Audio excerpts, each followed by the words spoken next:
The air was heavy, thick with the scent of whiskey and the pulse of forbidden want. Emily's breath caught as Ryan's hand brushed her thigh, his fingers lingering just long enough to spark a fire under her skin. Her heart thundered, a wild rhythm echoing through the quiet Denver apartment where her fiancé, Jake, lay sleeping behind a closed door. She should have pulled away, should have stopped it right there, but Ryan's eyes held her, dark and daring, and for one reckless moment, she let herself fall into the heat of the night. This is the story of Emily Harper, a woman whose life seemed perfectly mapped out until one night unraveled it all. It was supposed to be a celebration, Jake's 26th birthday, a milestone in their shared dream of a future together. But when the drinks flowed too freely and the boundaries blurred, Emily found herself caught in a web of desire, betrayal, and a dangerous pull towards something she couldn't resist. This isn't just a tale of infidelity, it's about the ache of longing, the thrill of the forbidden, and the weight of secrets that burn too brightly to stay hidden. Told from Emily's perspective, this is her confession, a story of love tested, desires awakened, and a heart torn between duty and the intoxicating pull of the unknown. I've always been the bold one, the girl who laughs too loud, who tosses out witty comebacks without a second thought. At 23, I thought I had it all figured out. Jake and I had been together for 3 years, ever since our paths crossed at a college art gallery where my graphic design sketches hung next to his dreams of opening a gym. He was 26 now, with a boyish grin that could light up a room and a steadiness that made me feel safe. We'd built a life of lazy Sunday mornings, Netflix marathons, and whispered promises of a ring I was sure was coming soon. But lately, I'd felt a restlessness I couldn't name, a quiet question whispering in the back of my mind, is this really enough? Jake's parents had gifted him a sleek new apartment in a quiet Denver suburb, all hardwood floors and floor-to-ceiling windows that screamed, settled. His birthday party was my chance to make it perfect, to christen this new chapter with laughter and love. I planned every detail, the charcuterie board, the R&B playlist, the fairy lights strung across the living room. Friends filled the space, their chatter blending with the clink of glasses. Among them were Ryan and Ethan Cole, brothers who trained with Jake at the gym. Ryan, 28, had a playful charm, his dark eyes always dancing with mischief. Ethan, 30, was quieter, his presence commanding, like a storm waiting to break.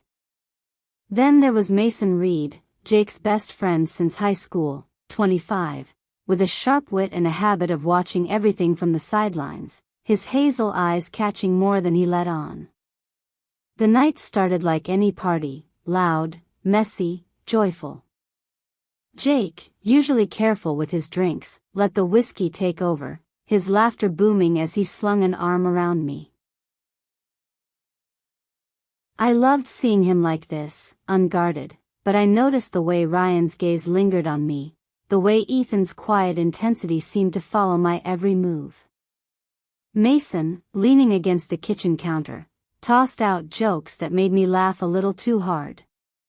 The air felt charged, but I brushed it off, chalking it up to the buzz of the night. Then Jake stumbled, his face paling as the whiskey hit too hard. I caught his arm, worry knotting my stomach. Mason helped me guide him to the bathroom, where Jake retched, his body heaving.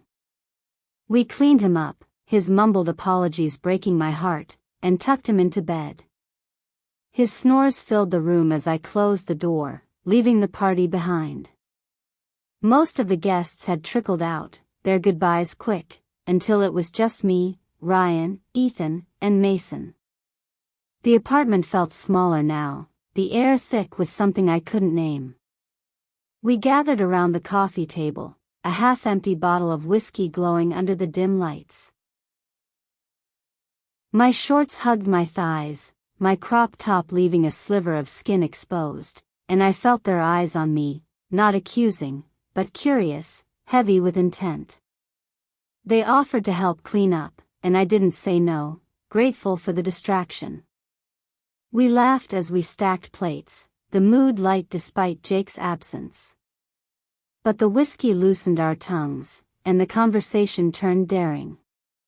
Ryan, sprawled on the couch beside me, his arm brushing mine, tossed out a joke about how this scene, 3 guys, 1 girl, her fiancé asleep, felt like the opening of a scandalous movie. The room erupted in laughter, and I joined in, my cheeks flushed from the drink and the thrill of his words. Careful, I teased, my voice bolder than I felt, I might just say yes. The words slipped out, a spark tossed into dry grass. The laughter stopped, the air shifting. Ryan's arms settled around my shoulders, a casual move that sent a jolt through me. His hand rested on my knee, warm and deliberate, and my breath caught. I should have moved, should have laughed it off, but the heat of his touch held me there, my heart pounding like a drum. Mason and Ethan excused themselves to the balcony, muttering something about needing air, their footsteps fading as they stepped outside. Alone with Ryan, the room felt too small, the silence too loud. He leaned closer, his voice low, his dark eyes searching mine. Were you serious, Em? About saying yes? My face burned, my pulse a wild rhythm. Just a joke, I murmured, but my body betrayed me, a warmth spreading low in my belly. His hand tightened on my thigh, his fingers tracing slow circles, and then he kissed me. The kiss was fire, slow, consuming, a spark that ignited something I'd buried deep. My mind screamed to stop, but my lips moved against his, my hands finding the hard planes of his chest. His fingers grazed the curve of my waist, slipping under my top, and I gasped, caught in a tide of desire and danger. Jake was asleep just down the hall, but in that moment, he felt a world away. The balcony door creaked open, and Mason and Ethan returned, their silhouettes framed against the city lights. Mason's voice cut through the haze, playful but edged with something darker. Well, damn, what's going on here? I pulled back, my lips tingling, my eyes dropping to the floor. Ryan's hand stayed on my leg, unapologetic, his touch a quiet claim. Mason laughed, a sound that didn't reach his eyes. Relax, Em. We're all just having fun, right? Ethan said nothing, his gaze heavy, watching me like a predator sizing up its prey. Ryan kissed me again, bolder now, his hands roaming, tugging my top up and over my head. My arms crossed instinctively, shielding myself, but his voice was soft, coaxing. Don't hide, Em. You're beautiful. My resolve crumbled, my arms falling as I let myself be seen, the thrill of their eyes on me sparking something wild inside. The room thrummed with tension, the air thick with unspoken promises. Ryan guided my hand to his belt, my fingers brushing against the hard line of him. My breath caught, my body responding despite the guilt clawing at my chest.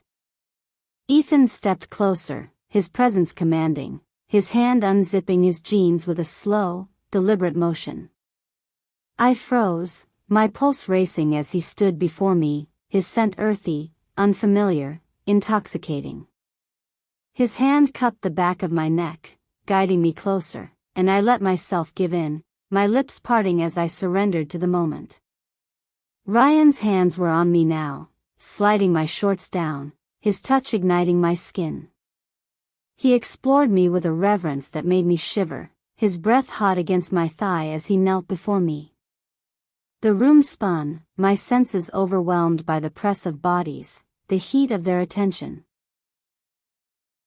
Mason watched from the sidelines, his own desire evident, his hand moving in rhythm with the scene before him.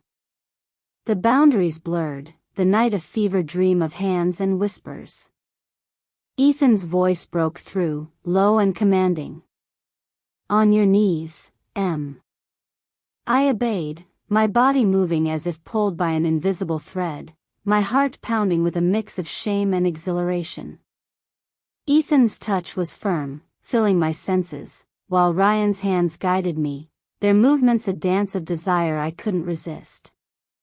Jake's snores echoed faintly from the bedroom, a fleeting stab of guilt, but it only heightened the forbidden thrill. The moment stretched, each touch a spark, each breath a confession. My body responded in ways I hadn't known possible, a wave building inside me. When it broke, it was like nothing I'd ever felt with Jake, a release that left me trembling, my voice a soft cry in the quiet apartment. Ethan followed, his grip tightening as he found his own release, his warmth a shock against my skin. Mason stepped forward, his movements quick, desperate, and I felt the weight of his need as he pressed against me. Ryan's laughter broke the spell, sharp and teasing. Damn, Mason, you didn't. The words hung in the air, unfinished, as reality crashed over me like a cold wave. I sank onto the couch, my arms wrapping around myself, the thrill giving way to shame. The men stepped back, their faces a mix of satisfaction and unease. Mason's voice was gentle now, reassuring. Hey, Em, it's okay. This stays between us. I fled to the bathroom, the shower's roar drowning out my sobs. The water washed away the evidence of the night, but not the weight of what I'd done. Jake's snores echoed from the bedroom, oblivious to the betrayal just beyond the door. My mind raced, fear of discovery, guilt over Mason's recklessness, the lingering heat of my own desire. What if Jake found out? What if Mason's impulsiveness left consequences I couldn't undo? When I emerged, my hair damp and my eyes red, only Mason remained. The apartment was quiet, the whiskey bottle abandoned on the table. He sat me down, his voice steady, his hazel eyes soft with concern. Ryan and Ethan went to the pharmacy, he said. They're getting you something to make sure you're safe. No one's going to say a word, Em. I promise. He handed me a glass of whiskey, his hand lingering on mine, and I drank, the burn grounding me. The brothers returned, their faces unreadable, a small packet of pills in Ethan's hand. Take one now, 1 in the morning, he said, his tone matter-of-fact, as if this were just another errand. I swallowed the pill, my hands trembling, and they left soon after, their footsteps fading into the night. I curled up beside Jake, his warmth a stark contrast to the cold knot in my chest. Sleep came fitfully, my dreams a tangle of guilt and longing, the memory of their hands on me burning like a brand. Morning came, and Jake was a mess, hungover, distant, focused on his own misery. I watched him, searching for any sign he knew, but he talked only of the party, the mess, how I must have had fun cleaning up with his friends. My heart eased, but the guilt lingered, a shadow I couldn't shake. The pills did their work, throwing my body off balance, my cycle starting early, my mood sinking with it. I felt like a stranger in my own skin, caught between the woman Jake loved and the one who'd betrayed him. Days passed, and the fear began to fade, replaced by something I didn't expect, a flicker of excitement when I remembered that night. The way Ryan's hands felt, the intensity in Ethan's eyes, the quiet hunger in Mason's gaze. The brothers kept their word, their faces blank at the next gym hangout, no hint of what had passed. Jake remained oblivious, his trust in me unshaken, his hand resting on mine as if nothing had changed. But everything had. When Jake left for a month-long work trip to Seattle, the apartment felt too big, too empty. Ryan called first, his voice low, teasing, asking if I needed company. I should have said no, but I didn't. He came over, his touch familiar now, no longer hesitant. Ethan followed, his presence filling the room, his hands claiming me with a quiet intensity. Mason was last, his visits quieter, his eyes searching mine as if looking for the girl I used to be. Then one night, they came together. There was no pretense anymore, no awkward jokes to ease the tension. We moved as if we'd done this 100 times, our bodies finding a rhythm that felt both foreign and inevitable. I discovered a part of myself I hadn't known, a woman who craved the edge, who thrived on the forbidden. Each encounter was a spark, each touch a confession, and I let myself burn. Some secrets are too heavy to carry, but mine feels like a flame I can't put out. I lie beside Jake at night, his hand warm on mine, his trust a weight I don't deserve. I love him, or at least I think I do. But in the quiet moments, when I close my eyes, I see Ryan's smirk, feel Ethan's grip, hear Mason's soft reassurances. That night changed me, woke something I can't bury. I'm still Emily Harper, the girl who laughs too loud, who plans perfect parties, who dreams of a ring. But I'm also the woman who tasted the forbidden and found it intoxicating. And as I drift to sleep, my heart whispers a dangerous truth. I'm not sure I want to let it go.